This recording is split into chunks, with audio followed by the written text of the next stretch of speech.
Hello, my dear students. So, today in this session, we will discuss some of the very important question answers from the chapter that is human settlement.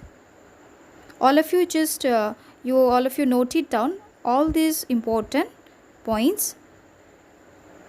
The first question: explain with examples how evolution of settlement took place. Answer: the early man moved from place to place in search of food and shelter. They were basically nomads who practiced some sort of shifting cultivation. When they found a good place for cultivation, they cleared the forest and cultivated the crops they needed. After few times of cultivation, they shifted to another spot for cultivation. The early man at first lived in the caves and thereafter started staying on tree tops for fear of wild animals. It is only at a much later stage that he started living in huts built with the help of trees and various items of the forest. During this period, they had very little contact with the other human beings. Thus, the first stage of man's social development was the period of nomadic life. In the second stage, families with blood ties and social affinity started living together close by for companionship and support. Thus, a loose kind of society was developed with minimum rules and regulations. These families started staying together in a particular spot which had sufficient area for cultivation and also offered water. This stage of man's development is known as primitive stage. During this time, men started living in houses rather than in caves and tree tops. With the advancement in agriculture, many families had surplus agricultural produce, which they exchanged with each other. In the process, the economic system known as the barter system was developed. The barter system brought in some sort of trade and commerce among the various groups of people who settled in different parts. All these brought people together, and many of them started living together or close by for the sake of combined agriculture, easy exchange of goods, and for the sake of protection from hazards of nature and ferocious animals. In this manner, human settlement took shape. During this period, the people were engaged in the primary occupations such as agriculture, fishing, rearing of animals, hunting, collecting food from the forest, etc. This was the beginning of the traditional stage where agriculture became the main occupation of the people. The period was characterized by social living, dominance of religion, and some sort of social organization. Next, question number 2. Discuss the cultural factors influencing population settlement. Answer: cultural factors influence the settlement of population in a particular place or site. The important cultural factors are: number 1, educational centers. The availability of good education influences the choice of site of settlement. During the ancient and medieval periods, places such as Nalanda, it's in Bihar now, Vaishali, and Takshila, it's not in Kashmir as written here in the book The Kashmir, but it's now Takshila is in Pakistan, etc., were famous educational centers of India.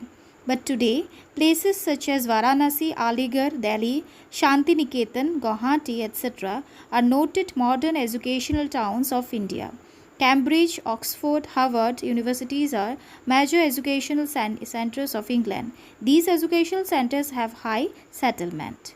Number 2. Religious sites. Many people settle down quite close to religious centers and holy sites. Therefore, we notice high settlement in and around religious centers such as Allahabad, it's in Prayag now, Varanasi, Haridwar, Guwahati, Puri, Jeddah, Mecca, Vatican City, etc. Number 3. Place of historical importance. Places of historical and archaeological importance not only attract tourists but also ordinary masses. Tourism industry encourages trade and commerce in these areas, due to which many families settle down in and around such towns. Sivasagar in Assam, Gangtok in Sikkim, Jaisalmer in Rajasthan, etc. have high settlement mainly because of their historical importance. Number 4. Defense towns. Defense personnel are found to settle down in the defense towns. The areas around the headquarters of Army, Navy, Air Force, defense training schools, defense factories, etc., eventually become small townships. Places such as Baltic, Dras, Jodhpur, Jammu, Meerut, etc. have high settlement mainly due to this reason. Number 5. Commercial towns. Commercial towns offer a great deal of employment opportunities, and for this reason, a lot of people settle in these types of towns. Ports, harbors, important towns of the state, etc., offer educational and job opportunities. Cities such as Kolkata, Singapore, London, etc., have high settlement due to their commercial importance. Number 6. Administrative towns. Most of the capital cities and district headquarters have high settlement because of the availability of tertiary occupations. A large number of people are required to run the various offices of the government. This makes such areas highly wanted, and eventually these towns become highly populated. Settlement of office personnel leads to further development of educational, medical, recreational, and transport facilities, leading to the expansion of the settlement. Question number 3. Which are the high density states? Why is density high in those states? Explain with examples. Answer. According to 2001 census, the density of population in India was 324 persons per square kilometer, as it is based only according to 2001 census. Is it clear? Don't be confused, because according to 2011 census, the density of population it rose to 382 persons per square kilometer, but as here written, according to 2011 census, that was 322 persons per square kilometer. On the basis of density of population, the whole of India can be divided into 5 groups. Number 1, sparsely populated regions where less than 75 persons per square kilometer. Number 2, regions of low density from 76 to 150 persons per square kilometer. Number 3, regions of moderate density from 151 to 300 persons per square kilometer. Number 4, regions of high density from 301 to 650 persons per square kilometer. Number 5, regions of very high density above 650 persons per square kilometer. The states or union territories that have high density are the following: Delhi, Chandigarh, Pondicherry, Lakshadweep, Daman and Diu, West Bengal, Bihar, Kerala, Uttar Pradesh.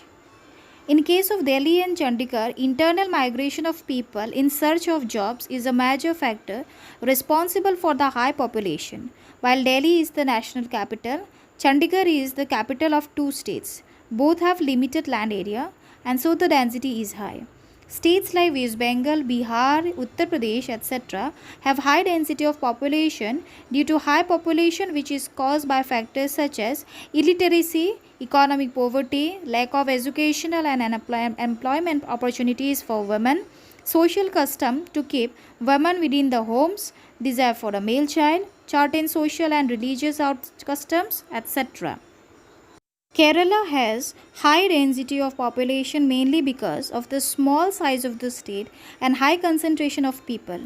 During the last decade, there has been a considerable decline in the population growth rate in Kerala because of literacy. However, that has not much affected the density of population in the state, which is rather high. Question number 4. Which are the states of low density? Why is population sparse in those states? Answer. There are several states in India which has low density of population, which is much lower than the national level of 324 persons per square kilometer. But remind you, this is only according to 2001 census. So according to 2011 census, the density of population of India was 382 persons per square kilometer. So in our next census will be done in 2021. Next, the density of population between 76 to 150 persons per square kilometer is considered to be low density. The states that belong to this category are Nagaland, Himachal Pradesh, Manipur, Meghalaya, Jammu and Kashmir, and Sikkim. Three other areas in India belong to the category of sparsely populated regions which has density less than 75% per square kilometer. These are Andaman and Nicobar Islands, Mizoram, Arunachal Pradesh. The main reasons for the low density of population in the above mentioned states are difficult land terrain, inaccessible forest, lack of infrastructural facilities, lack of industrial and commercial development, government policy of not allowing others to settle in these areas. Most of these factors are found in all these states. Jammu and Kashmir, however, has low density because it experiences long and severe winter. So this much is quite enough for this session. So in our next class, we will discuss some more important question and answers. So these all question answers are of long type question answers which will carry 5 marks. Is it clear? So all of you just note it down in your answer copy.